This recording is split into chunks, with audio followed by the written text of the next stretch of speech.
Some of you are young enough that you might not be familiar with the name Timothy Leary. Dr. Timothy Leary was a psychology professor and researcher at Harvard University in the early 60s, and he was concerned with what psychologists might be able to do in regard to criminality, how they might administer some sort of therapy that would help remove from criminals the values and emotional characteristics that lead them into crime.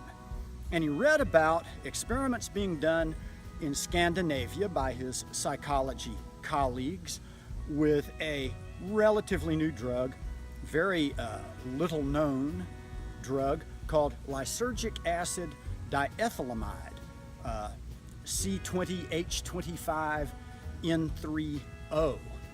And let's have a little chemistry lesson real quickly. It's interesting because lysergic acid diethylamide has a molar mass of 323.43 grams per mole. To put that in perspective, gold has a molar mass of, I think, about 196 grams per mole. So does that mean that LSD is really heavy? Because a cubic foot of water weighs about 60 pounds, I think. A cubic foot of granite weighs roughly 150 pounds. A cubic foot of gold weighs over 1,000 pounds.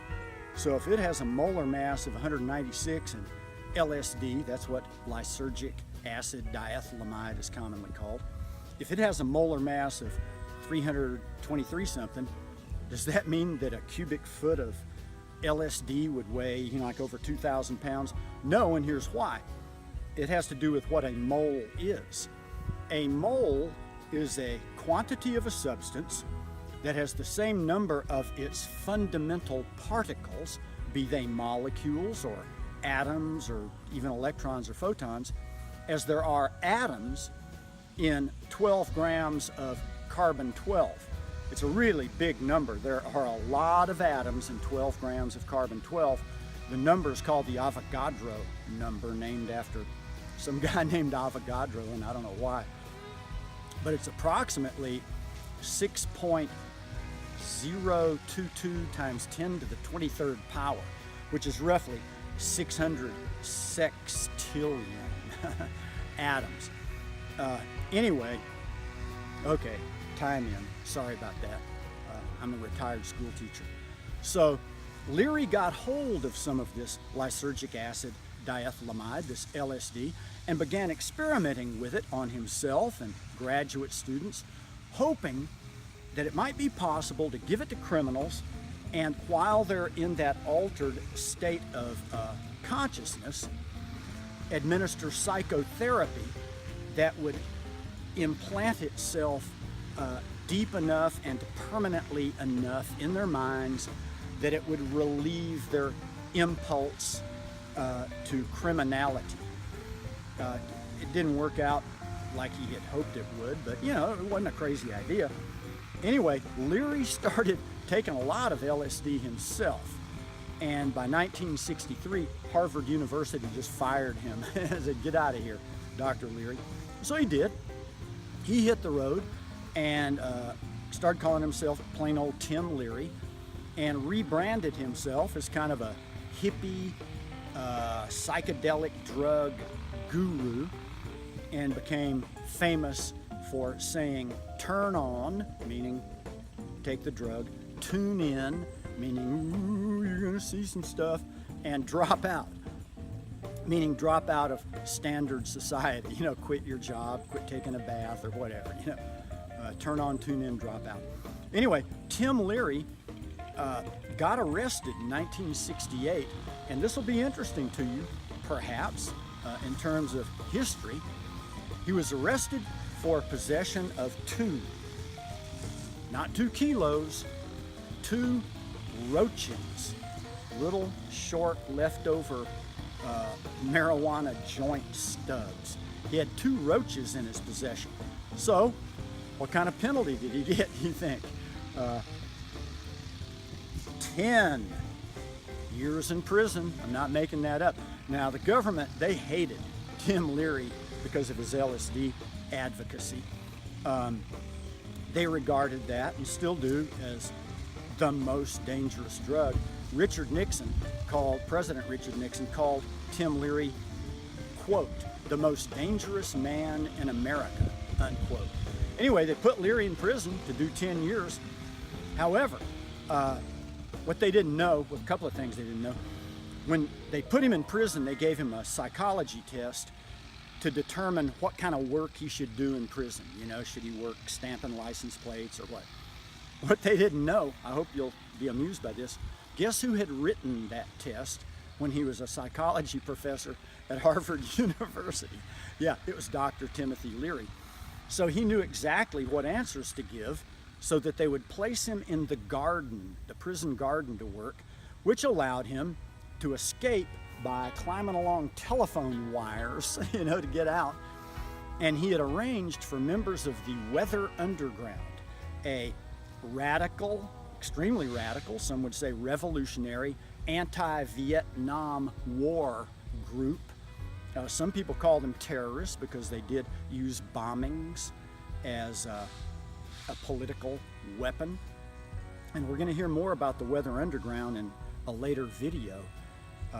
So that's who broke him out of prison. They had a truck waiting for him. They smuggled him out of the country, got him to Europe. Oh man, I got sweat in my eyes. Got him to Europe. He traveled around Europe and North Africa. Finally, the feds came to North Africa, kind of surreptitiously and in a sneaky manner, recaptured him, brought him back to the States, put him back in prison. Governor Jerry Brown of California pardoned him. He went on the lecture tour. He paired up with this right-wing ex-CIA agent, one of the Watergate burglars, G. Gordon Liddy, kind of a freaky guy. And they teamed up and did a touring dog and pony show at colleges and so forth, and made money that way. And finally, he died of cancer in 1996. While at Harvard, Dr. Timothy Leary had a close colleague, Dr. Richard Alpert, who also was, with Leary, very interested in the idea of using psychedelic drugs to alter people's fundamental values and emotional characteristics.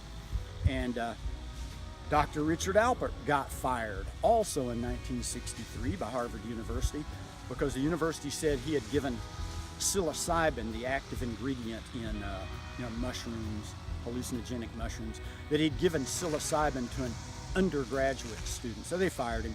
They probably just didn't like the cut of his jib anyhow, and all that LSD stuff with Tim Leary. So he hit the road, and he transformed himself into Ram Dass and began teaching, touring, lecturing, writing about a combination of hallucinogenic psychedelic drug use and Eastern mysticism. He achieved fame and fortune when he wrote the book Be Here Now.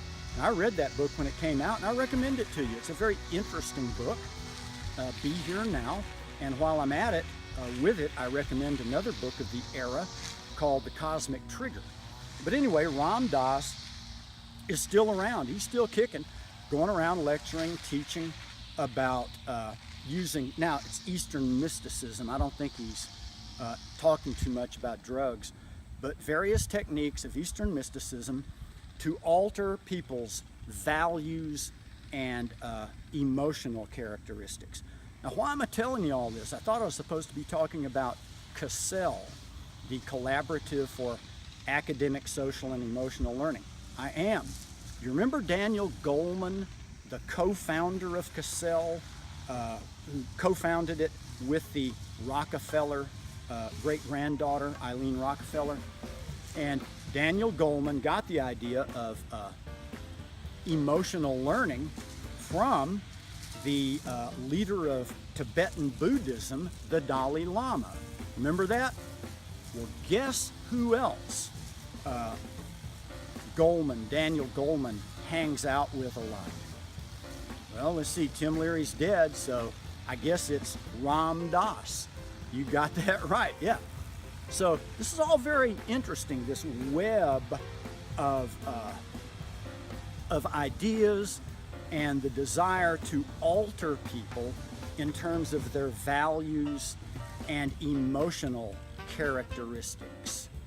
So there's a link between Timothy Leary, Richard Alpert, and lysergic acid diethylamide, and Cassell, the education program that the state of Tennessee and many other states are going to adopt, coming from the federal government and various funding sources I'll talk more about later. Okay, I just find this stuff fascinating. I hope it's of interest to you.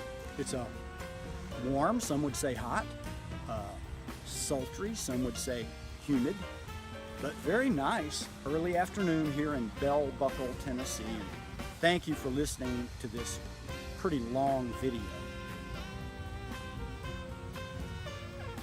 Oh, I got this t-shirt from my neighbor. You can't see her house. Carol, she brought it back from New York. It's a Yoko Ono t-shirt that says, "Don't fight for peace, stand for peace." I think that's a good idea. We don't need to be over in the Middle East doing all that military stuff. That's not good. That's not going to bring us peace. But that's another story.